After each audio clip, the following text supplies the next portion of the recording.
अरु बिस्तर पर नग्न लेटी हुई है। सफेद बिस्तर पर लाल खून के धब्बे थे। स्वामी नाम का आदमी उसके बगल में बैठा है, सिगरेट पी रहा है और बार बार सिकुड़ी हुई आंखों से अरु को देख रहा है। ये ज्ञात नहीं है कि अरु को इस हालत में देखकर या उसके आंसू देखकर उसे उस पर कोई दया आती है या नहीं, लेकिन अरु का नंगा बदन देखकर उसकी इच्छा और प्रबल होती जा रही है। आधी रात से सुबह 3 बजे तक अरु के साथ अपनी वासना पूरी करने के बाद अयान को पता नहीं क्यों चैन नहीं मिलता। अब वो अरु को फिर से चाहता है, सिर्फ एक रात नहीं बल्कि अब से हर रात।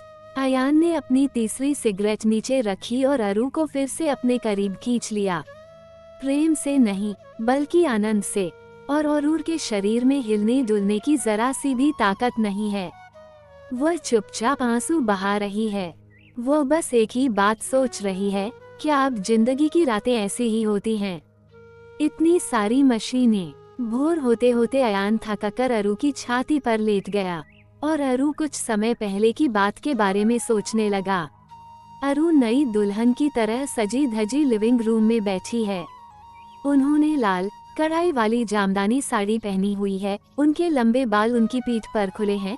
उन्होंने भारी सोने के गहने नहीं पहने हैं, बल्कि एक छोटी सोने की बाली, एक सोने की चेन और हाथों में 2 पतली चूड़ियां पहनी हुई हैं। ऐसा नहीं है कि उसके ससुराल वालों ने शादी में उसे गहने नहीं दिए। कुछ समय पहले अरु ने लाल और सुनहरे रंग की सूती साड़ी पहनी हुई थी और उसका शरीर सोने से ढका हुआ था। ससुर को विदा देकर आंखों में आंसू लिए वह कुछ ही देर में ससुराल लौटी तो उसकी नंद अचानक आई और बोली, नहीं नहीं, इस नई भाभी की बात सुनो भैया। बोली, तुम्हें ये भारी साड़ी और गहने लोगों को दिखाए हुए बहुत दिन हो गए। अब नहा लो, आटा झाड़ दो और ये सारे भारी कपड़े उतारकर कुछ हल्का पहन लो। अहना की बातें सुनकर अरु ने चुपचाप सिर हिला दिया। अहुना तुरंत अरु के कान के पास आए और फिर बोली, जल्दी से कुछ गर्म बातें पढ़िए। अहना की बातें सुनकर अरु का शरीर कांप उठा। उसकी भाभी ने क्या कहा? अरु ने एक क्षण के लिए भौहें सिकोड़ी और अहुना मुस्कुराते हुए कमरे से बाहर चली गई। अरु केवल 19 वर्ष का है। हालांकि आज के आधुनिक युग में इस उम्र में लड़कियों को रात के बाहर जाने के बारे में सब कुछ पता होता है, लेकिन अरु इस बारे में बहुत भोली है। बसरा में रात को क्या होता है, कैसा है, अरु को कुछ भी पता नहीं चल सका कि दूल्हे ने अपनी पत्नी के साथ क्या किया। उसकी सौतेली माँ ने पहले ही उसकी शादी तय कर दी थी। उसे इस बात का कोई अंदाजा नहीं है कि स्वामी किस तरह के व्यक्ति हैं, उनका मानव स्वभाव कैसा है। अरु को अभी तक ये भी नहीं पता कि उसका दूल्हा कैसा दिखता है। इसके अलावा उसे इस बात की भी चिंता है कि उसकी शादी की रात वो उसके साथ क्या करेगा। ननों ने उसके बारे में ऐसा कहा। इन सभी तनावों को ध्यान में रखते हुए उन्होंने अपनी भारी साड़ी और गहने उतार दिए, जैसा कि उनकी ननों ने उन्हें बताया था, और अपनी माँ के कुछ गहनों के साथ लाल जामदानी पहन ली। बेचारी हमेशा की तरह बिस्तर पर बैठी कांप रही थी। तभी उसे एहसास हुआ कि कोई कमरे में प्रवेश कर रहा है। अरूर को यह एहसास हो गया कि यह उसका पति था। अरु ने अपनी आंखें उठाई और उस व्यक्ति की दिशा में देखा। अरु की आंखों को तुरंत परम शांति मिल गई। वो अपने सामने इतना सुंदर आदमी क्यों नहीं पा सकेगी, और वो उसका पति है। वो एक पल में ही उससे प्यार कर बैठी। पहली नजर का प्यार किसे कहते हैं? अरु कुछ देर तक अपने पति को देखती रही। तभी अचानक उसे याद आया कि घर आने से पहले उसकी दादी ने उसे क्या सिखाया था। अरु बिस्तर से उतरी, धीरे धीरे अपने पति के पास गई और उनका अभिवादन किया। तुरंत ही अयान का हाथ अपनी पैंट की जेब में चला गया।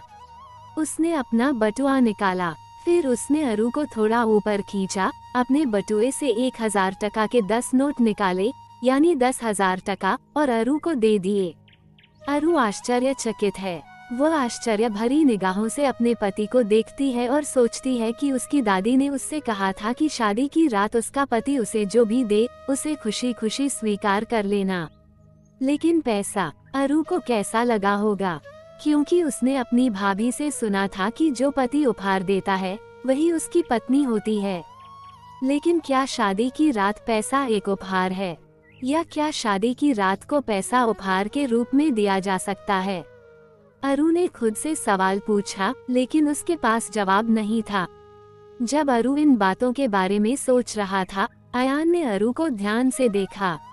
हाँ, अयान ने अपनी पत्नी के रूप, शारीरिक संरचना और फिगर को बहुत अच्छी तरह से देखा है। वह चेहरा, वह आकृति सुंदर है। दूध सी सफेद त्वचा, लंबे रेशमी बाल, और यह आंकड़ा बहुत गर्म है। आधार, अयान की पसंद उसकी पत्नी है।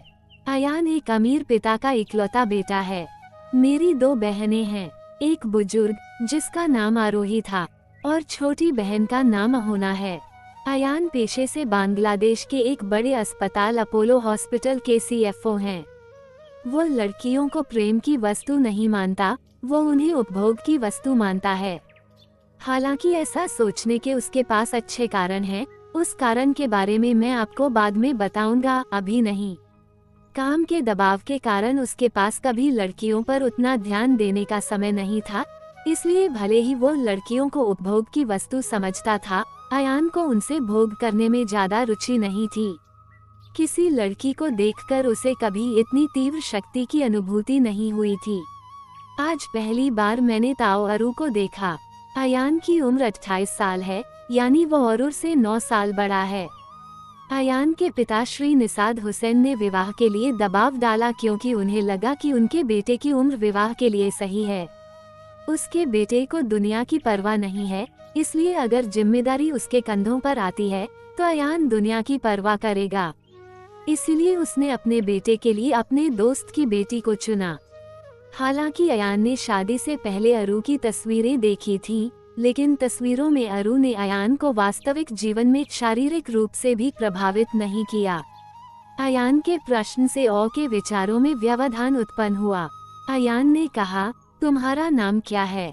जी अरिशा जमान। उपनाम। अरु इस समय आश्चर्य के चरम पर है। वह अपने पति का नाम भी नहीं जानती।